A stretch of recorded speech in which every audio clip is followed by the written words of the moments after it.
Amigos, un gusto como siempre poder saludarles. Muy buenas noches, bienvenidos entre todos para platicar de temas como siempre importantes para la discusión, para la reflexión, sobre todo en cuestión electoral. Hoy estaremos platicando de democracia y derechos indígenas y también la interpretación de la ley en materia electoral, así que bienvenidos, quédense con nosotros.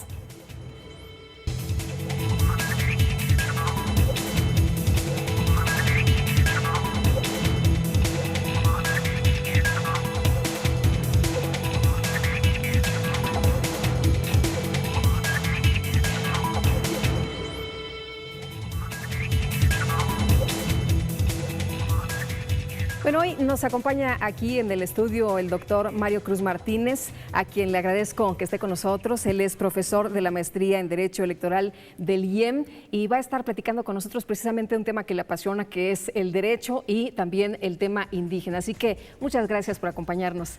Bienvenido, Mario. Muchas gracias, Lupita. Encantado y bienvenido a la auditoria. Muchísimas gracias. Y bueno, les quiero presentar a nuestros amigos para que tengan un hilo conductor de lo que hemos estado hablando. ¿Te parece bien? Si les parece bien, vamos a lo que estuvimos conversando en el tema y en el programa anterior.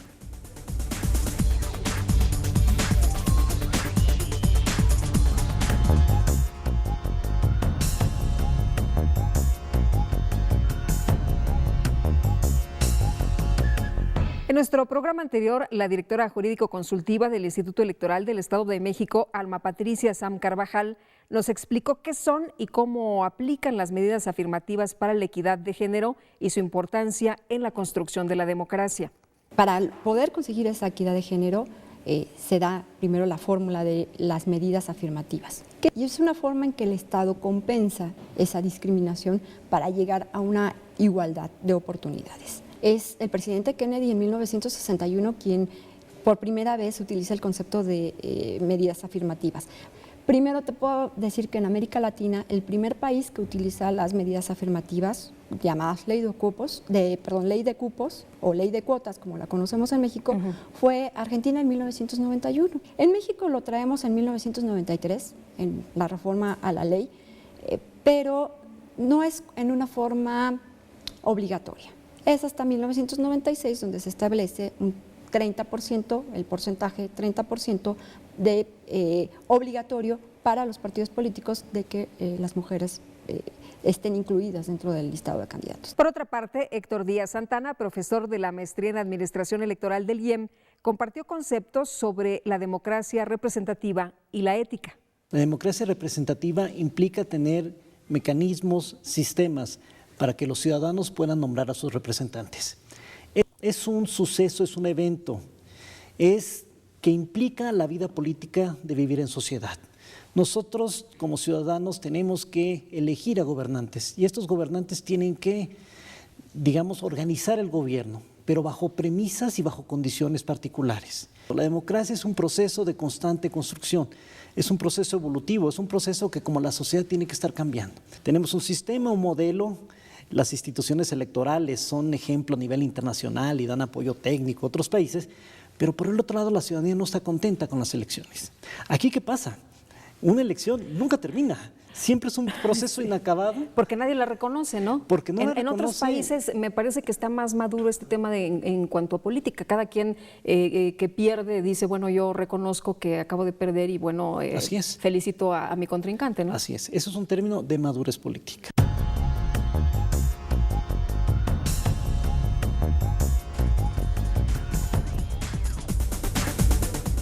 Bueno, y la agenda cargada esta semana, así que le invito a que revisemos juntos las actividades más importantes. En el marco de los eventos socioculturales que organiza el IEM, fue impartida la plática sobre cultura de hábitos alimenticios saludables para coadyuvar a un mejor desarrollo personal, emocional, físico y laboral de los servidores públicos electorales del instituto. La charla estuvo a cargo de Carolina García Alatorre y de María Yoconda Ismeria Castañeda Santiago, nutriólogas del Instituto de Salud del Estado de México, quienes ofrecieron a los asistentes un amplio panorama informativo sobre prácticas alimenticias saludables. En la conmemoración del Día de la Libertad de Expresión y Prensa, la periodista Guadalupe Juárez, quien conduce el programa del Instituto Electoral del Estado de México, Entre Todos, fue galardonada por la Sociedad Mexicana de Geografía y Estadística del Estado de México con el Pergamino al Mérito Periodístico Laura Méndez de Cuenca, con el que se le hace un reconocimiento por su trayectoria y destacada labor realizada como periodista. En las instalaciones de la Universidad UM, el consejero electoral del IEM, Juan Salvador Hernández Flores, dictó la conferencia Inducción al Instituto Electoral del Estado de México, en la cual describió las funciones, fines y principios mediante los cuales se ha conducido el IEM a través de 17 años de vida institucional, en los que ha alcanzado resultados que le son reconocidos entre sus homólogos del país y que le han valido convertirse en un organismo electoral de vanguardia y en un referente a nivel nacional. Con una entusiasta participación y emotivas propuestas que promueven la práctica de valores democráticos, se llevó a cabo la gran final de la segunda muestra de teatro infantil sobre valores democráticos, que organiza el Instituto Electoral del Estado de México en forma conjunta con la Secretaría de Educación del Estado de México, para promover y difundir la cultura política democrática, los valores cívicos y coadyuvar en la construcción de ciudadanía, en aras de generar una mejor convivencia entre los mexiquenses. En la categoría de primaria, el primer lugar fue para la obra Tiranía, de la Escuela Profesor Juan B. Garza, de Ecatepec. Y en la de secundaria, el primer lugar fue para la obra El Diario, de la Escuela Bandera Nacional, de Metepec.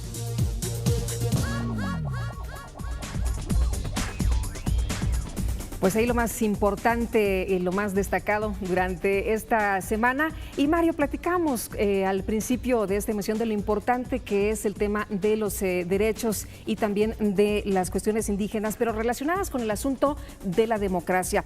Te quiero preguntar, ¿dejar atrás usos y costumbres es arribar a la democracia? Yo creo que fíjate que esta cuestión es muy importante en el ámbito del derecho indígena, porque efectivamente cuando hablamos de usos y costumbres estamos hablando de la esencia propiamente de este modelo político y de este modelo, digamos, social.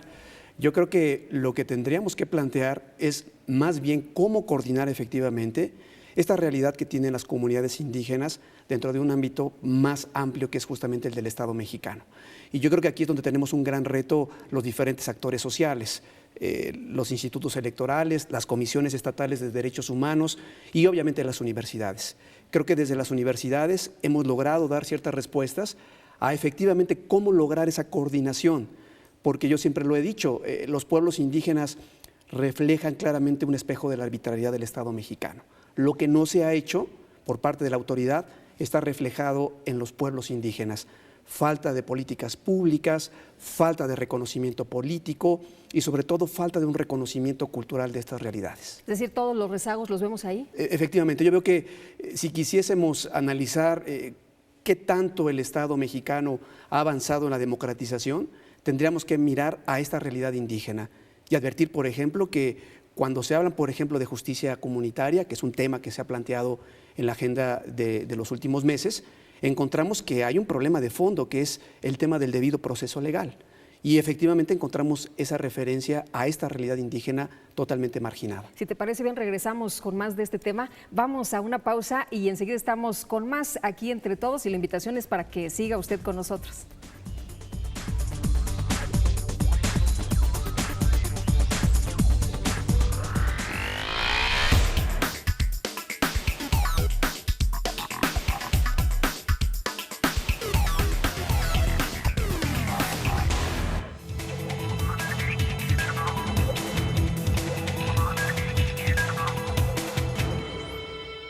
Más allá de las elecciones, en el Instituto Electoral del Estado de México seguimos trabajando para formar mejores ciudadanos, desarrollando actividades para promover y difundir la cultura política democrática y la educación cívica, a través de cursos, talleres, conferencias, consulta y publicación de libros, atención a partidos políticos, jornadas cívicas para la promoción de valores y derechos humanos, sesiones de Consejo General y de comisiones, impartición de las maestrías en Administración y Derecho Electoral, y ahora de la especialidad en Derecho Procesal Electoral. IEM, Instituto Electoral del Estado de México. Haz lo tuyo.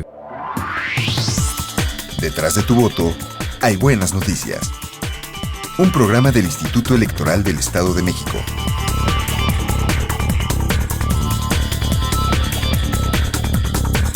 Síguenos a través de www.ieem.org.mx todos los miércoles a las 12 horas.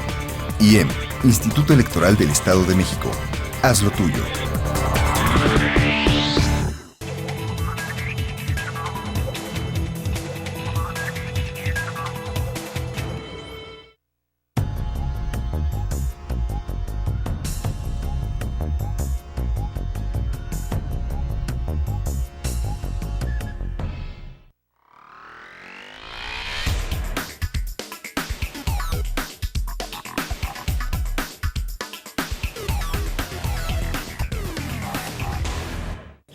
Porque son igual que las otras personas y tienen que ser respetados igual que todos.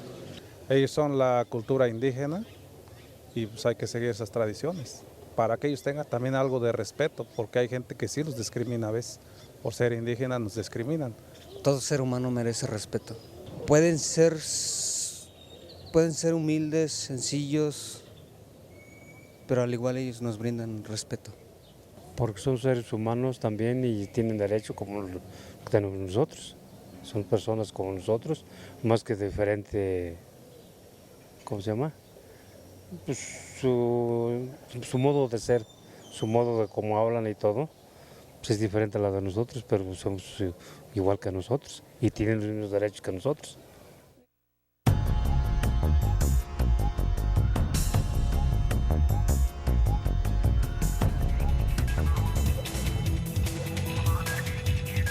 Continuamos con el tema de democracia y derechos indígenas. Veíamos la participación de nuestros amigos que también con su voz aportan sobre estos distintos puntos de vista y estas reflexiones. ¿Somos iguales los indígenas y los ciudadanos que no pertenecen a alguna etnia? ¿Tenemos de verdad los mismos derechos, Mario? Mira, Lupita, efectivamente en el papel, digamos, todos tenemos los mismos derechos. Aquí el problema es de que normalmente pensábamos en el derecho como una mera ley, como un mero documento, pero lo que encontramos en los últimos años es que el derecho forma parte de un esquema social y sobre todo un esquema institucional. De nada sirve que tengamos reconocidos derechos si no vienen aparejados de diferentes instrumentos, sobre todo de carácter institucional. ¿Un indígena y un no indígena son iguales? Claro. Sin embargo, lo que a veces se requiere es que el sistema legal pueda reconocer una forma diferente para que el indígena pueda ejercitar un derecho. Y me refiero sobre todo a toda la forma colectiva que tienen derechos indígenas, como por ejemplo el derecho a la consulta previa e informada, ¿no? Que es uno de los derechos más importantes que tiene el modelo indígena. Si somos iguales, ¿por qué se sigue atendiendo este tema de los usos y costumbres? ¿Por qué? Es una de las preguntas, ¿no? ¿Por qué no todos tenemos jornadas electorales, por ejemplo, en el tema electoral iguales? ¿Por qué sigue prevaleciendo, por ejemplo, en las comunidades una manera diferente de elegir a las autoridades? Mira, eso es un debate muy complicado, muy técnico. Viene, digamos, después de la enciclopedia francesa, la forma en cómo los derechos políticos se podían ejercer. Digamos que la idea más clara era que los derechos se ejercían a partir del principio de igualdad. Tú y yo somos iguales, cada uno tiene la facultad de ejercitar un derecho. Con el advenimiento o el descubrimiento, o como diría algún autor, con la visibilización de los derechos indígenas, encontramos que hay un factor determinante para el ejercicio de este derecho político, que es el aspecto cultural. Y justamente en el ámbito indígena, el tema cultural, o como algunos lo llaman, el tema de la interculturalidad, es fundamental para el ejercicio de este derecho. ¿La democracia es inclusiva? En México me parece que no. Me parece que la agenda evidencia justamente que la democracia no es inclusiva. Algunos han hablado, por ejemplo, de lo que se denomina la etnofagia cultural por parte del Estado. El Estado, digamos, que nubla o trata de inhibir la diversidad. Y creo que en ese sentido la democracia mexicana no es inclusiva. Falta justamente un salto para que efectivamente los derechos indígenas sean, digamos, considerados y efectivamente de esta manera podamos hablar de inclusión. Hablabas hace unos momentos de las cosas que hacen falta, de los rezagos que tenemos en esta materia y bueno, uno de los asuntos que nos ha hecho ver otra vez el tema de los indígenas es pues la aparición de las policías comunitarias. ¿Tú cómo ves esto? Mira, yo creo que el tema de las justicias comunitarias es un tema muy sensible porque evidencia justamente que cualquier esquema legal, cualquier esquema social tiene que estar, digamos, organizado a través de reglas. El tema de la justicia comunitaria a veces evidencia un aislamiento o de alguna manera una excepción a la aplicación de ciertos principios. Y aquí quizá algunos indigenistas me recriminarían, pero cuando hablamos de derechos indígenas también tenemos que pensar en obligaciones de los pueblos indígenas. Y un tema crucial aquí es la coordinación, porque si no podemos llegar a situaciones como en algunos estados del país, en donde las famosas guardias comunitarias esconden realidades más perversas, como por ejemplo grupos de la delincuencia organizada. Y bueno, en esta materia, ¿cómo salimos? O sea, ¿cómo logramos la igualdad no solamente en el papel? ¿Cómo hacemos que tus derechos y los míos y los de todos sean exactamente los mismos? Mira, hay un tema que aquí siempre lo señalo cuando se habla de derecho indígena, que la gran enseñanza del derecho indígena implica una enseñanza para todos los ciudadanos.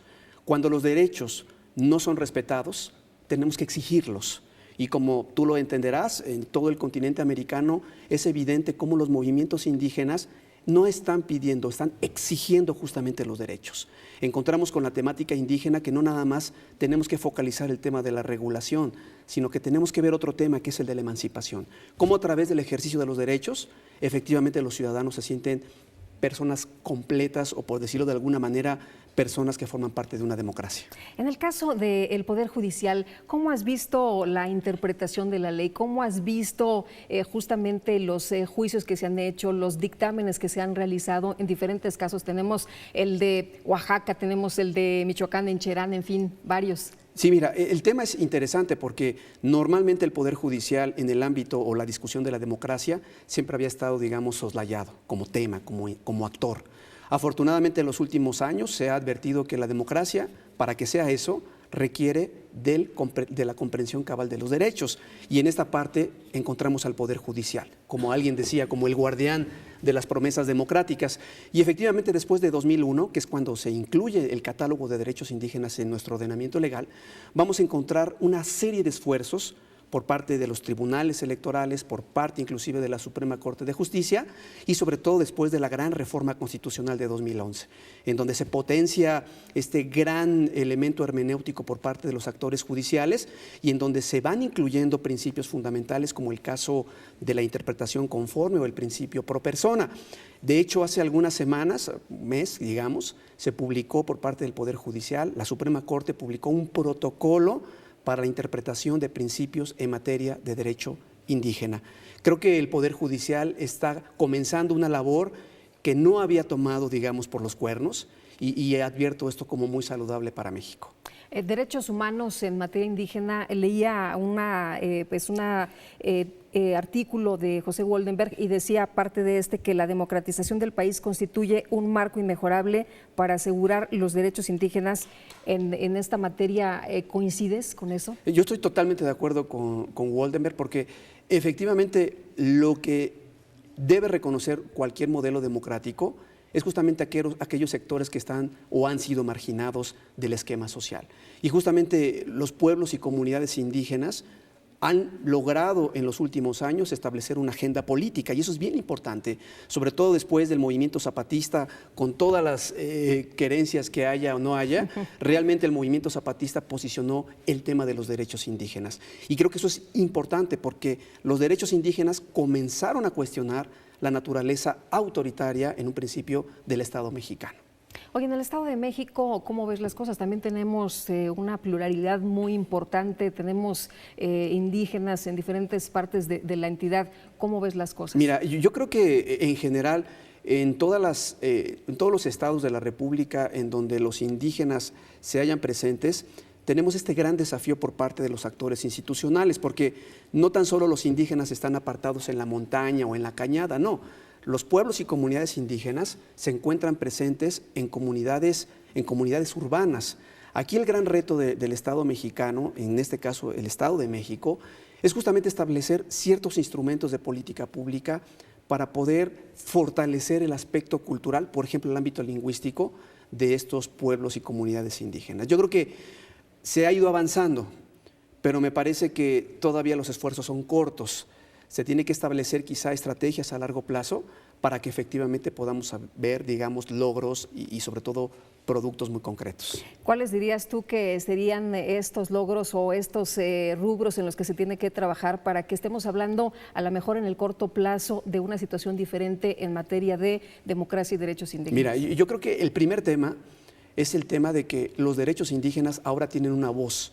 Los pueblos indígenas están buscando el reconocimiento de sus derechos. Hasta hace algunos años estaban totalmente visibilizados. La realidad indígena era una realidad, digamos, más rural, sobre todo a principios del siglo XX y, digamos, en buena parte de la segunda parte del siglo XX, el derecho indígena era algo invisible. Yo creo que uno de los grandes aciertos por parte de los actores institucionales es lograr o buscar que haya un modelo mexicano, un modelo político mexicano mucho más plural, y sobre todo que el concurso de diferentes actores institucionales, ya decíamos el Poder Judicial, hablemos ahora, por ejemplo, del Poder Legislativo. El Poder Legislativo de las diferentes entidades federativas debe crear mayores leyes que efectivamente salvaguarden esas particularidades de las diferentes realidades indígenas. Sin quitar esta riqueza cultural, sin quitar esta, digamos, práctica que tienen, ¿cómo ir avanzando? ¿Cómo irse metiendo un poco, por ejemplo, los institutos electorales? ¿Cómo irse metiendo un poco más, por ejemplo, el Tribunal Electoral en estas comunidades? Y bueno, ser parte todos de un mismo país. Mira, yo creo que los esfuerzos son muy amplios, pero yo quisiera focalizar, y traigo agua a mi molino, que es el tema de las universidades. Las universidades en la historia del indigenismo mexicano pudo rescatar grandes temas de los pueblos y comunidades indígenas. El tema del territorio, por ejemplo, el tema de la interculturalidad, el tema de la autonomía indígena, que es uno de los grandes temas en el ámbito político. Yo creo que hay diferentes actores. Las universidades hemos logrado establecer una agenda que afortunadamente muchos actores políticos han compartido. ¿La sociedad qué papel juega en el reconocimiento de los derechos democráticos y los derechos humanos de los indígenas? Mira, yo creo que la participación de la sociedad civil es indiscutible en cualquier democracia, pero sobre todo en el ámbito de los pueblos indígenas encontramos cómo esa realidad que a veces ha estado invisibilizada ha podido ser echada hacia adelante, sobre todo con importantes actores sociales, OSCs, vuelvo otra vez, universidades, organizaciones no gubernamentales, entre otros, han logrado fijar esta agenda, la agenda indígena, como una necesidad del modelo global, que no tan solo nacional. Muy bien, pues Mario, te aprecio mucho el que hayas platicado con nosotros en esta ocasión, aquí entre todos. Muchas gracias por venir aquí en esta ocasión. Muchas gracias, Lupita. Hasta luego. Un placer. Gracias, igualmente. Nosotros vamos a unos mensajes y enseguida estamos de regreso. La invitación es para que se quede con nosotros aquí entre todos.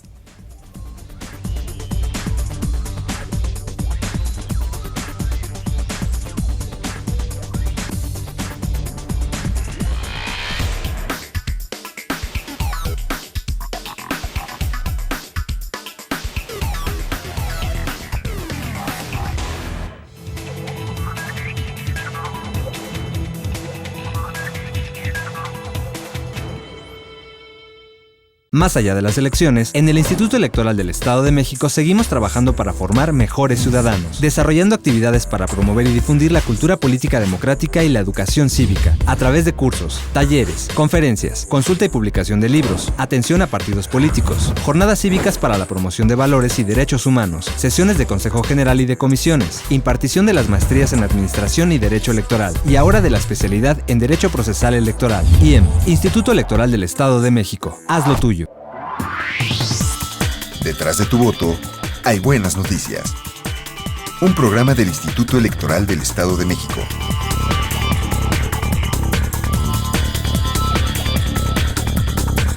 Síguenos a través de www.ieem.org.mx todos los miércoles a las 12 horas. IEM, Instituto Electoral del Estado de México. Haz lo tuyo.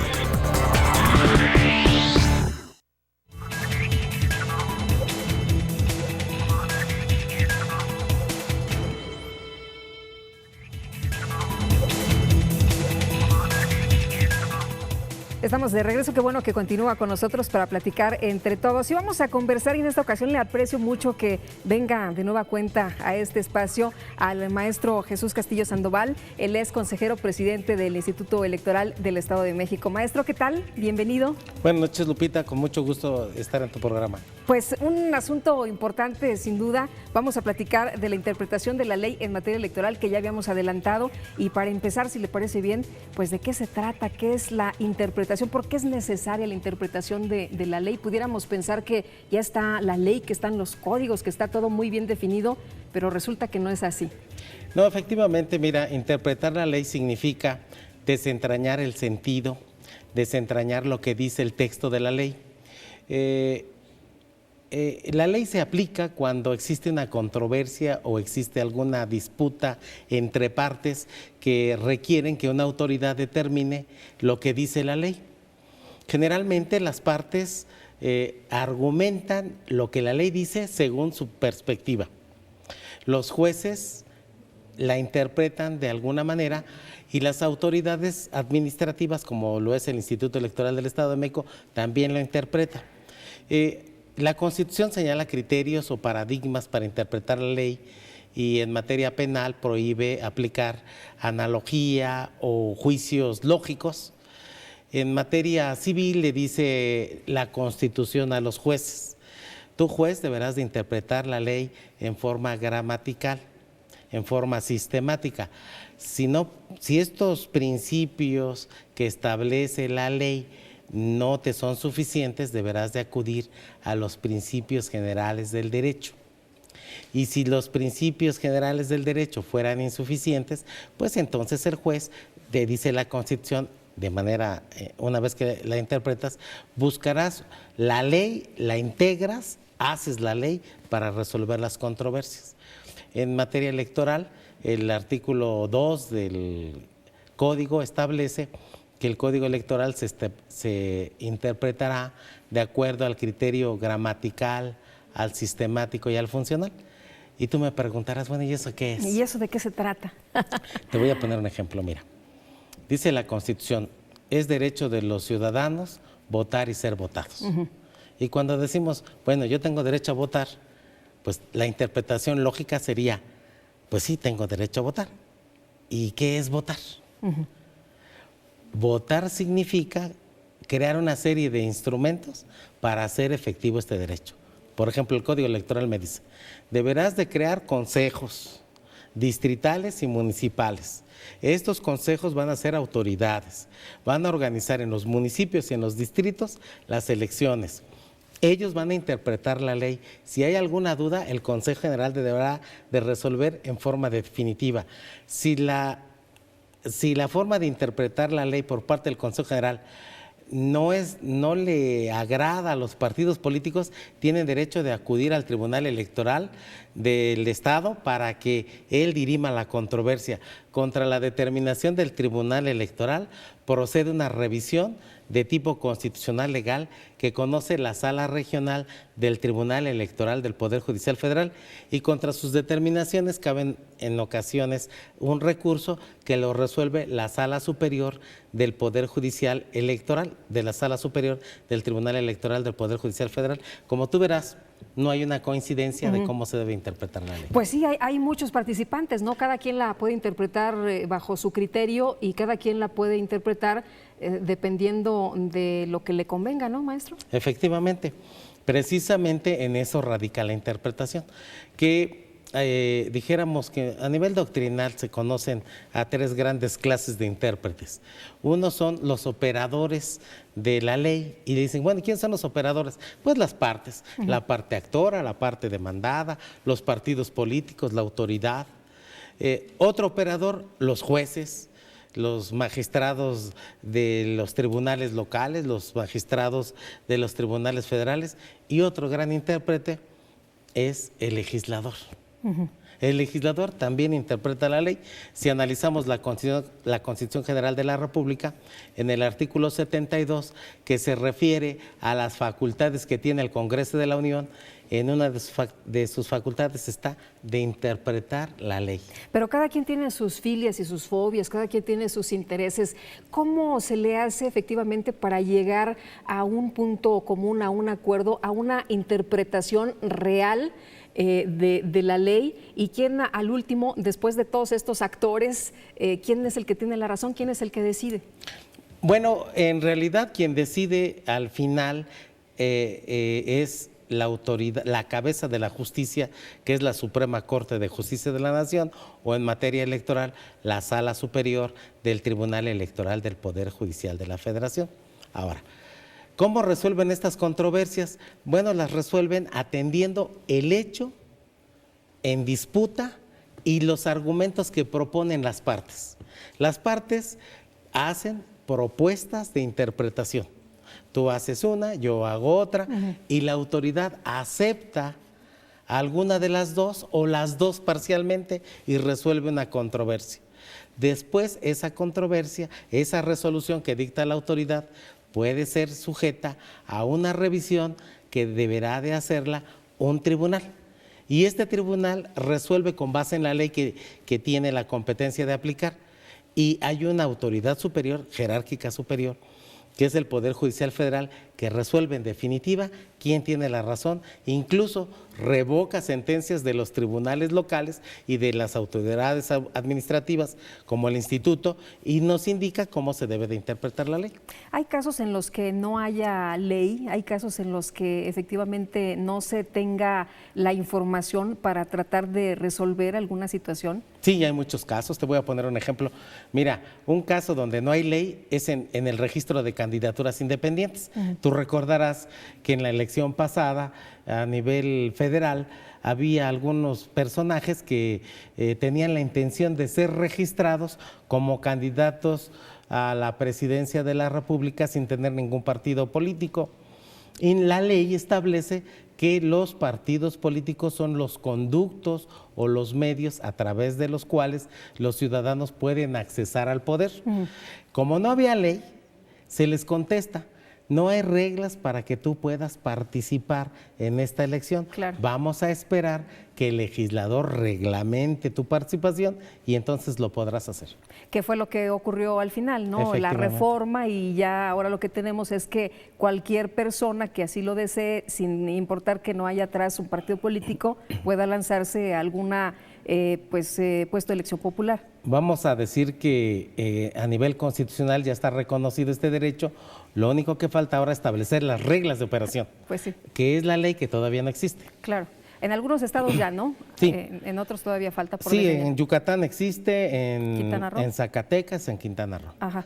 Y bueno, ¿en qué, maestro, platíquele por favor al auditorio, en qué casos se tiene que llegar a la interpretación? Porque uno pudiera decir, bueno, pero es que ahí están las reglas, si yo leo el artículo tal, ahí me dice, pues, según yo, claramente lo que debe realizarse en tal o cual situación, pero la ley no es clara, la letra no es clara. ¿En qué caso se tiene que interpretar? Bueno, cuando la ley es muy clara, por ejemplo, pongamos un ejemplo. Dice la ley en materia civil: los padres están obligados a dar alimentos a sus hijos. Si un hombre, Jesús Castillo, es padre de hijos y los hijos le reclaman alimentos, tiene que dar alimentos. La ley ahí no admite mayor problema. Pero cuando un hijo le reclama a su madre el que le ministre alimentos, entonces ya la ley no es muy clara y se requiere hacer una labor de interpretación, porque la ley dice los padres, no dice las madres. En materia electoral, como este ejemplo que te acabo de dar, hay muchas cuestiones que no están reglamentadas. Te voy a poner un ejemplo. El tema de los observadores electorales. Dice el Código Electoral: los ciudadanos tendrán derecho a participar como observadores electorales. Muy bien, pero la ley dice cómo te debes de acreditar, si te deben de dar un curso, si tienes los conocimientos, si se te va a hacer alguna evaluación. No hay reglas de operación. Entonces lo que hace el instituto es crear lineamientos para la participación de observadores electorales. ¿Es más difícil juzgar en materia electoral o es igual de difícil en cualquier materia interpretar la ley? Bueno, la interpretación de la ley es muy complicada y es muy difícil, precisamente porque cada persona en su subjetividad estima que la ley dice lo que él quiere. Nada más te quiero hacer referencia a que desde el año de 1950 en Italia ya hay escuelas de interpretación de la ley y nosotros le estamos dando relevancia a la interpretación a partir de los últimos 10 años. Para que nos demos una idea, ¿no? Una idea. De qué estamos hablando. Sí. Muy bien, maestro, vamos a escuchar la siguiente cápsula, porque usted sabe que en este espacio nos gustan mucho los libros, promovemos la lectura de material que edita precisamente el instituto, y si le parece bien, vamos a los contextos y regresamos. ¿Cómo no?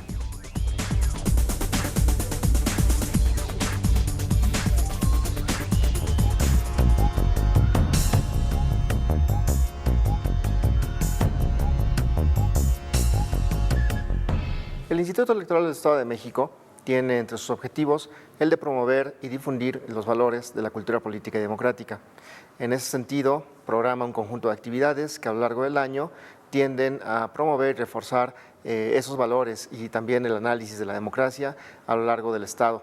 En este caso, quiero presentarles una actividad que es la revista Apuntes Electorales. Esta revista tiene artículos científicos que son aprobados por el Comité Editorial del Instituto Electoral del Estado de México, un comité integrado por expertos y académicos que a través de un procedimiento de doble ciego ubican aquellos artículos que son los mejores y rechazan aquellos artículos que tienen alguna deficiencia. En este sentido, en el número 48 se publica lo siguiente. Tenemos un primer material que se llama, en la sección expediente electoral, que se llama Nichos de participación electoral en el Estado de México, un análisis de las secciones más participativas de la entidad, de Juan Gabriel Guerra Rodríguez. Plumas y letras es otra sección y tiene aquí 3 artículos. El grupo de discusión como dispositivo para difundir la cultura cívica democrática y reducir la abstención, de Miguel Villalbazo Salazar. Los gobiernos divididos estatales en México después de la alternancia 2000-2012, de Antonio Faustino Torres y Ninfa Elizabeth Hernández Trejo. Y Facebook, Twitter, YouTube y 132 estudiantes buscan desplazar al cuarto poder, de Iván de Jesús Heredia Saucedo. La siguiente sección es textos de actualidad, donde tenemos el artículo La influencia del constitucionalismo anglosajón en el pensamiento de Emilio Rabasa, de Mario Alejandro Otero Zamacona. Y en la sección de un clásico de la cultura política, es una reseña, tenemos un texto que se llama La escritura del poder ejecutivo en la Constitución francesa de 1958. Para todos aquellos o aquellas interesadas o interesados en analizar estos materiales y en profundizar en el estudio de la democracia, tanto en la entidad como a nivel teórico o en otros espacios, pueden acudir al Instituto Electoral del Estado de México, en particular al Centro de Formación y Documentación Electoral, por un ejemplar que se distribuye de manera gratuita.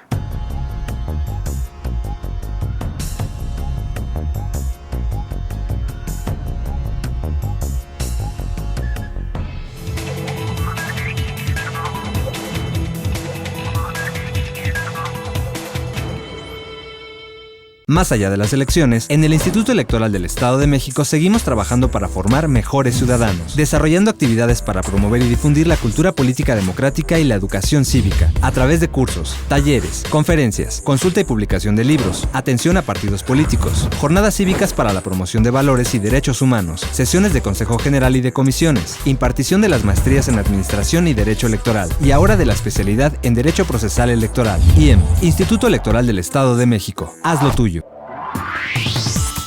Detrás de tu voto hay buenas noticias. Un programa del Instituto Electoral del Estado de México.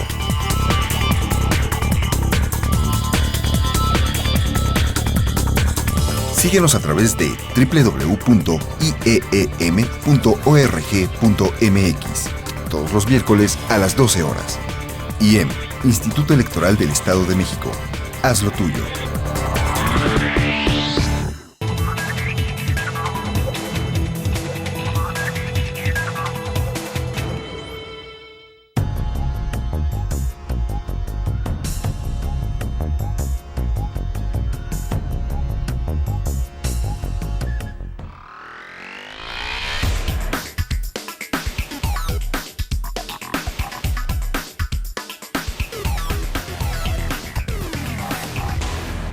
Claro que sí, deben ser transparentes para que no haya ninguna duda en cuanto a los candidatos, ¿no?, que estén jugando por diferentes partidos.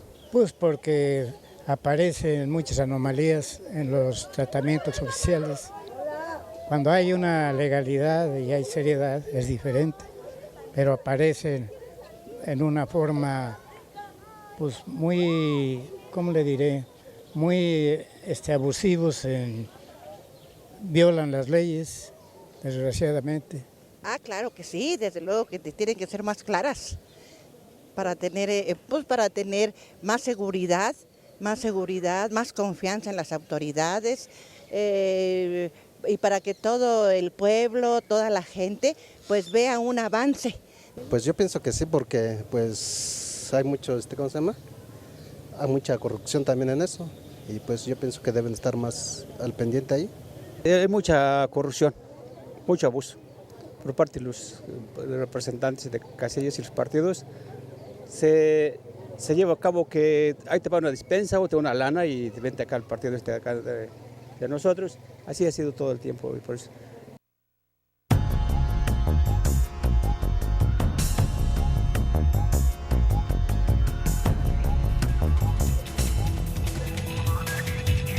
Continuamos platicando con el maestro Jesús Castillo y bueno, la ley es clara, maestro. La ley en realidad es clara porque mucha de la gente dice, bueno, las leyes no son claras, las leyes en realidad se interpretan como cada quien le conviene, ¿no?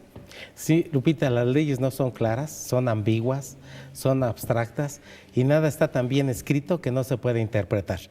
Todo el texto de la ley es materia de interpretación y no cualquier persona tiene los conocimientos suficientes para poder desentrañar lo que dice la ley.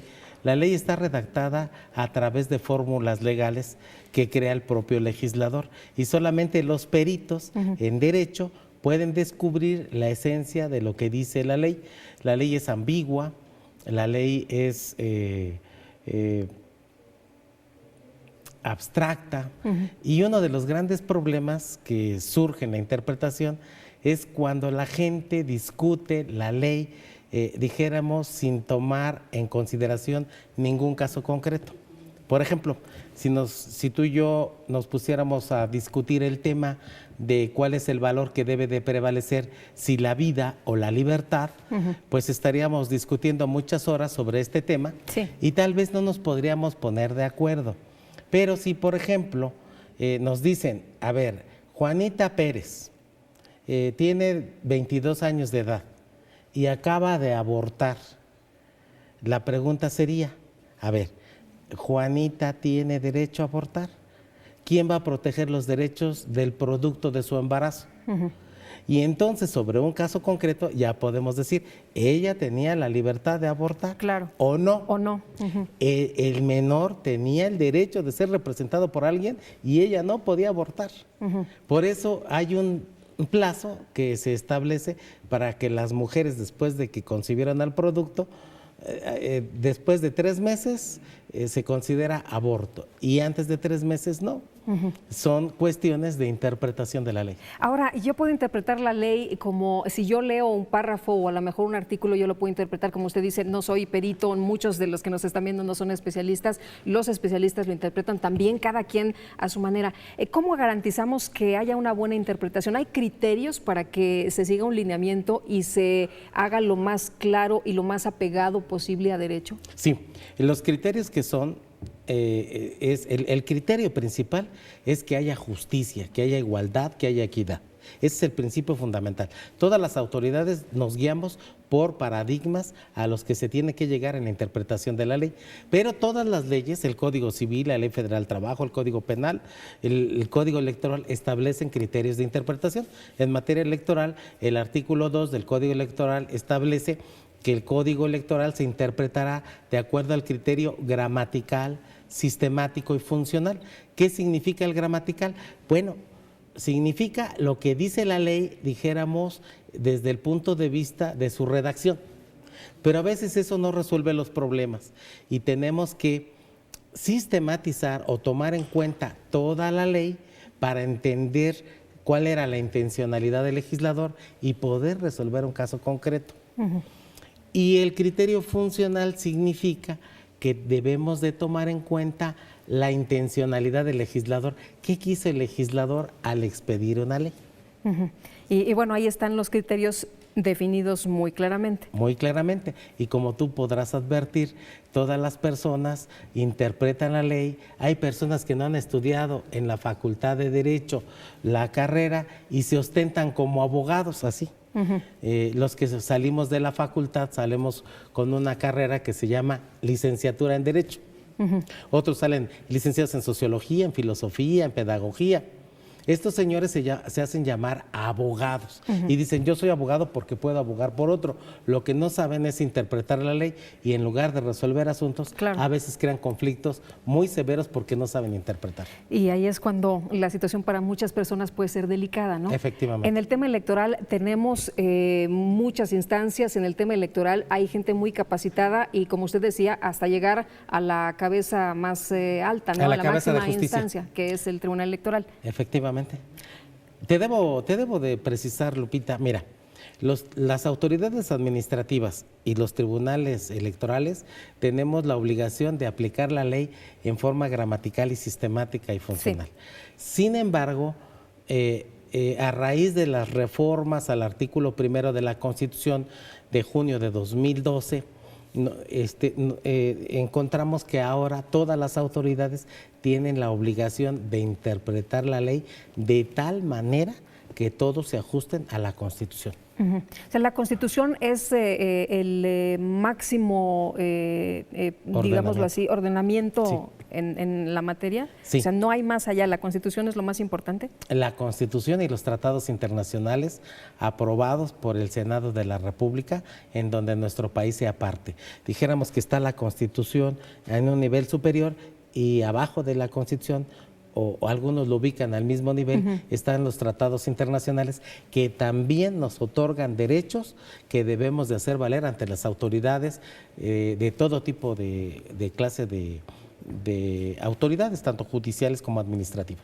Maestro, en materia de democracia, en materia de derecho electoral, ¿hay casos fáciles y hay casos difíciles?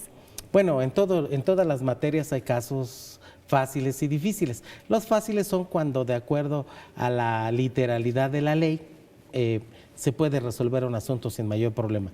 Y hay casos difíciles donde se requiere hacer labor de interpretación para efecto de resolver casos muy concretos, muy específicos, que tienen que ver con integrar la ley. Es decir, las autoridades y concretamente los tribunales locales, las salas regionales, crean ley. Y esto dice, oye, pero si de acuerdo al sistema de la división de poderes hay un poder ejecutivo, un legislativo y un judicial, y el judicial nada más dice lo que dice la ley. No, el Poder Judicial, en caso de vacío de laguna legal, integran la ley, crean una norma que resuelve un caso concreto. Ahora, en cuestión de orden jerárquico, ¿esto a qué se refiere? Bueno, se refiere a que hay disposiciones que, de acuerdo a la ubicación que tienen en el sistema jurídico mexicano, están por encima de todas las leyes, y esta es la Constitución General de la República, o su nombre correcto es Constitución Política de los Estados Unidos Mexicanos. Por encima de la Constitución no hay ningún ordenamiento legal. Todas las leyes secundarias o que dimanan de ella, si la contradicen, son ilegales, son nulas. La que prevalece es la Constitución General de la República. Y luego tenemos esferas competenciales, tenemos la esfera federal, la esfera local, la esfera municipal, la esfera del Distrito Federal. Entonces, dependiendo de la controversia, debemos de buscar cuál es la ley aplicable al caso que queremos resolver. En el caso del Estado de México, ¿cuántos reglamentos tienen y cómo le hacen para, pues, cuando hay alguna situación que dirimir, que resolver, efectivamente, pues, hacerlo lo más apegado y bueno, beneficiando a quien se tiene que beneficiar, ¿no? En el Estado de México, en el Instituto Electoral, nosotros tenemos aproximadamente 60 reglamentos que tienen que ver, por ejemplo, un ejemplo muy simple es, oye, ¿va a haber debates entre candidatos? Sí. Bueno, a ver, si va a haber debates, ¿quién debe de hacer la solicitud? Vamos a preguntarles si los candidatos quieren debatir, porque no los puedes obligar a debatir. Claro. Luego, ¿quién los va a conducir? ¿Cuánto tiempo? ¿Qué temas? Todo eso no lo dice la ley. Por eso se requiere reglamentarlos a través de lineamientos o reglamentos. Y así tenemos casi 60. Temáticos, ¿no? Y bueno, ahí todos se ponen a interpretarlos, o cómo es que le hacen, cómo llegan a un acuerdo para que nuestros amigos del auditorio sepan cómo se trabaja. ¿Hay que convocar a los candidatos, hay que convocar a los partidos políticos, o cómo interpretan ustedes? Bueno, interpretamos primero haciendo anteproyectos de lineamientos que se trabajan en unos pequeños consejos que nosotros les llamamos comisiones auxiliares del Consejo General, que están integrados por tres consejeros y un director ejecutivo, y ellos se encargan de elaborar un anteproyecto de lineamientos en donde participan todos los representantes de los partidos políticos, y cuando es necesario o hay registradas coaliciones también participan. Y entonces lo que hacemos es entregarles con la debida oportunidad los proyectos de lineamientos para que ellos los analicen, los discutan, hagan sus propuestas de mejora, y una vez que se han discutido con dijéramos con profundidad, se someten al Consejo General y se aprueban. Todo esto es una labor desgastante porque hay que conjugar ideologías, intereses, la ley, respetar la Constitución, respetar las reglas del derecho, la interpretación. Son trabajos muy interesantes, pero sí nos lleva mucho tiempo. Maestro, en el caso de una resolución, hay gente que no queda contenta, ¿no? Quienes sí son beneficiados, pues quedarán muy contentos. Quienes no, pues estarán a lo mejor alegando que es dudosa la decisión, que no fue apegada a derecho, que tiene alguna situación a lo mejor a favor de tal o cual persona o partido. ¿Cómo se hace para que esto efectivamente pues quede sin ninguna duda? Bueno, en principio te debo decir que todos tienen derecho a ejercer la cadena impugnativa, que significa participar en un litigio, o hacer valer sus argumentos, ofrecer sus pruebas, que la autoridad resuelva. Tienen derecho a impugnar esa determinación.